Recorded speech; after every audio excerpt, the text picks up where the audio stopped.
could go back to when I was 18 years old, I would still open a credit card, but I would do it completely differently. Instead of chasing flashy rewards, I would start slow, build smart, and rack up a ton of travel points without touching any interest. In this video, I'm gonna give you the strategy that I wish that I had when I was 18. I get it, credit cards sometimes they feel intimidating. They don't teach you none of this in school, and it feels like you could set yourself up in a trap if you're not careful. Most people either avoid them completely or they max them out, miss a late payment, and now their credit score is screwed. But if you play your cards correctly and follow what I'm about to tell you, you could build a great credit score, travel for free or almost free, and never miss a late payment or get ate up by interest.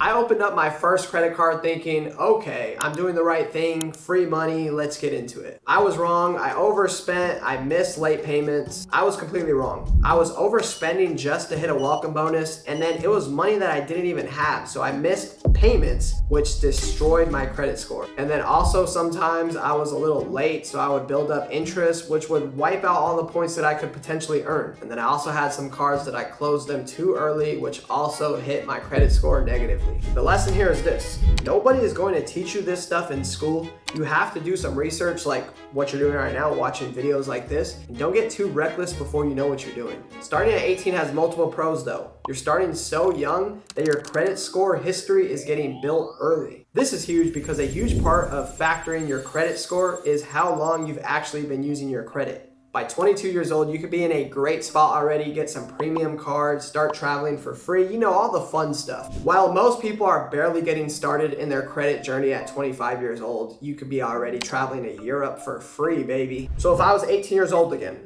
here's what I would do. Step by step, number one, I would start with a no fee card because you're just dipping your toes in. You don't want to be paying money for something that you don't even know how to use correctly. I would use either, if you're renting, the bilt, because this is a great card that if you're renting, everyone should have this card. I would start there. If you're not renting, I would either get the Chase Freedom Unlimited or the Chase Freedom Flex. Chase Freedom Unlimited, basically every dollar you spend gets a 1.5x. It's a really good card. Chase Freedom Flex has rotating categories, so right now it's Amazon, so everything I'm spending on Amazon, I'm getting 5x. Anything that's not on Amazon right now is getting a 1x. And the beauty of these Chase cards is when you do go get that Chase Premium card, now your points that you build from these free cards can actually transfer to those premium cards, and you could start traveling. You could rack up a lot of points even with these free cards. And if you want to get real fancy, get the bilt and the Chase cards. Use the bilt on your rent and then use the Chase cards on basically anything that's not your rent.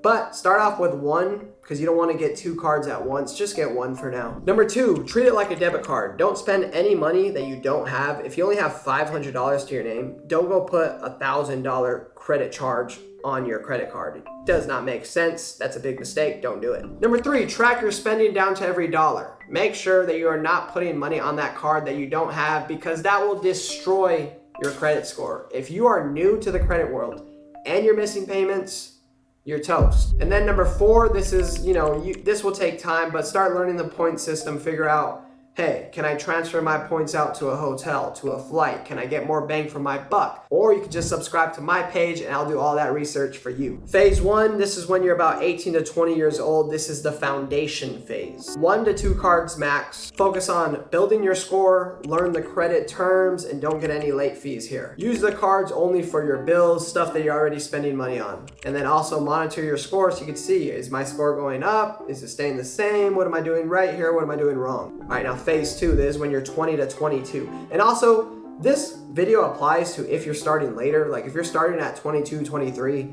just follow the same steps. But phase two, get a second card and try to hit that welcome bonus. Let's say you get the bilt card. Let's say you're renting now.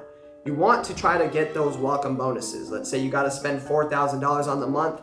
You get 50,000 extra points. Make sure you hit those bonuses. Get the card when you know you have a big purchase coming. Maybe you're buying a car or something, or you're furnishing your apartment, something like that, so you can hit that welcome bonus, because that is where you can really stack up those points. And then pair it with that first card. So like, let's say you get one of the Chase Freedom cards first, then get the bilt card next. Don't overspend either. Like, let's say you're trying to hit the bonus, don't go out and just start buying random stuff that you don't have the money for.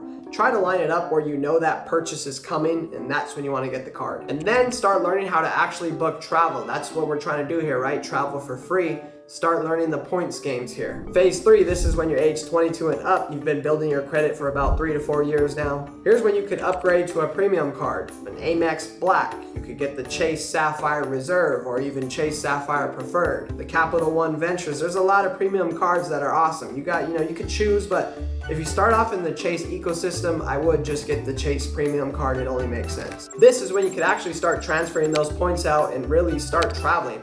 And I say build it for 3 years, but if you could rack up a solid amount of points in 2 years, let's say your bills are a little higher, I mean, you could do this in 2 years. I'm just saying, if you're pretty frugal like me, it might take you like 2-3 years to really start building them points. But this is when you can start booking trips to Asia, to Africa, to Europe, these trips you've been wanting to take. Instead of spending $2,000, now maybe you're only spending $500, $700. You also can start using all those perks. You could get free lounge access at the airport, free travel insurance, free TSA pre-check. This is when you start living large. Personally, the 4-card combo that I recommend, this is what I use. I call this the Chase Quadfecta. I coined this term. This is what I'm doing. I'm using the Chase Freedom Flex, like I said, for those rotating quarterly categories. Then I'm using the bilt card to pay for my rent. Then I'm using the Chase Sapphire Preferred as my premium Chase travel card. I will be upgrading pretty soon to that Chase Sapphire Reserve, but right now I'm rocking with the Chase Sapphire Preferred because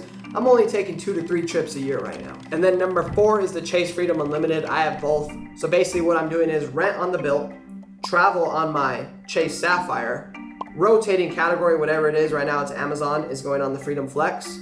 Then anything else is going on that Chase Freedom Unlimited. This is a great way to rack up some solid points. Together, these cards are gonna cover pretty much all your expenses. It's also gonna build a solid credit score, and you're gonna build a lot of points to start traveling for free. So basically, to sum it up, these are the rules to live by here. Number 1, never carry a balance ever. Number 2, do not miss a payment. Whatever you do, don't miss a payment. Number 3, don't open too many cards too fast, and don't close anything prematurely. You gotta remember, a big part of this is credit history. If you open up a card today, that is when your credit history starts.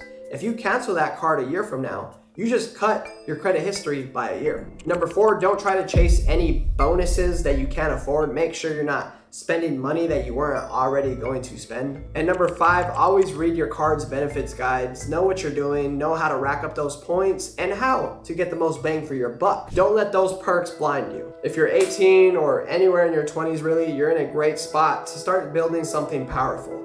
I've been traveling more than I've ever traveled in my life recently, and all my friends and family are asking, how do you do this? Traveling's so expensive right now, but I tell them it's really not if you know how to use the points game. You don't need to be rich. You don't need to be some finance wizard. You just need to be intentional. Put the right card on the right payments. Know how to combine the cards and transfer them to where you get the most deals. Like for instance, right now what I'm doing is I'm mainly traveling to spots that have good Hyatt bonuses. So when you transfer your Chase points to a Hyatt, that's a great way to get some solid deals. So I'm trying to find the Hyatts that have the least amount of points per night.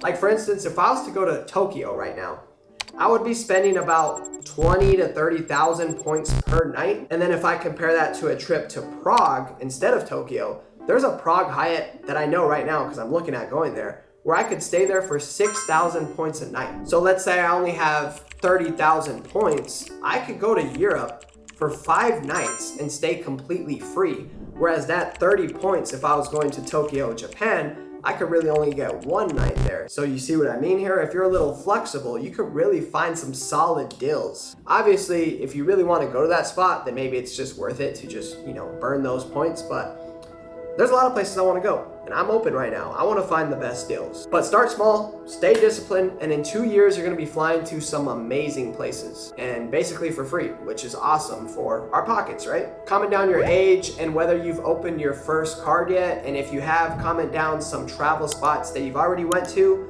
or that you want to go to. I'm Dub. This is Dub's Wealth Room. Thank you guys for watching, and I'll see you guys on the next one. Peace.